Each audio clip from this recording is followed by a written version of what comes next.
When I first heard about Galileo and the idea of teacher leadership, it sounded kind of like it was a consolation prize for people that didn't go into administration, because at that time my idea of leadership was very much rooted in having a title or an office or a desk or some position of authority that you could hold over other people. As I moved throughout the program, though, I learned that leadership is infinitely larger than any particular title or position that a person could have.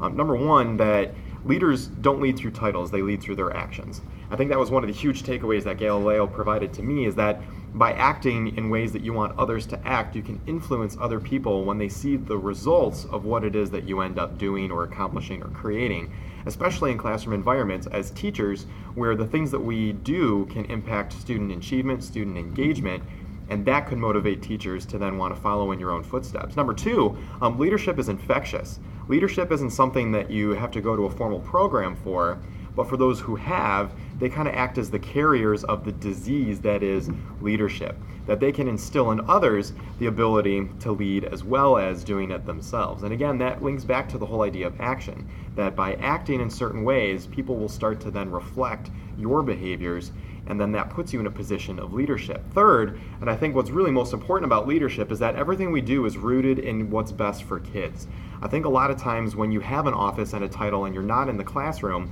you have a tendency, or people have a tendency, to sit down and make decisions that sometimes aren't necessarily in line with what the staff might think is most appropriate for their kids. So I think when it comes to teacher leadership, you have the advantage of being one that can influence the decisions and the behaviors of others, while at the same time you're making decisions that you know from a personal first-hand experience are going to positively benefit the students that are in your classroom. And I think that is perhaps the most critical piece of teacher leadership, is having that active link to the classroom environment.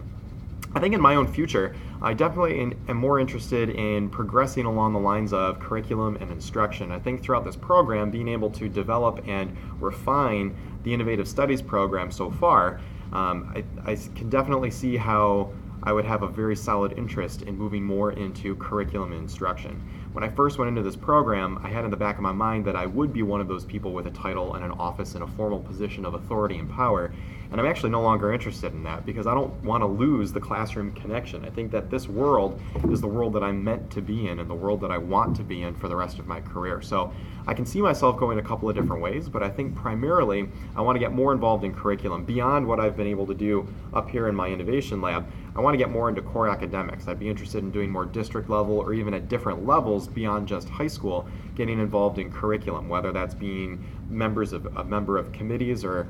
any other way that I could get exposure to learning more about what curriculum looks like on different levels. I think that the curriculum and instruction route lends really well to teacher leadership, in that here's what I'm doing and you could do it too, sort of an aspect. So I could see myself in the future doing some sort of formal curriculum and instruction role, but I am, for the meantime, very interested in staying where I'm at and leading from the seat that I'm currently sitting in, which I think is the true definition of teacher leadership.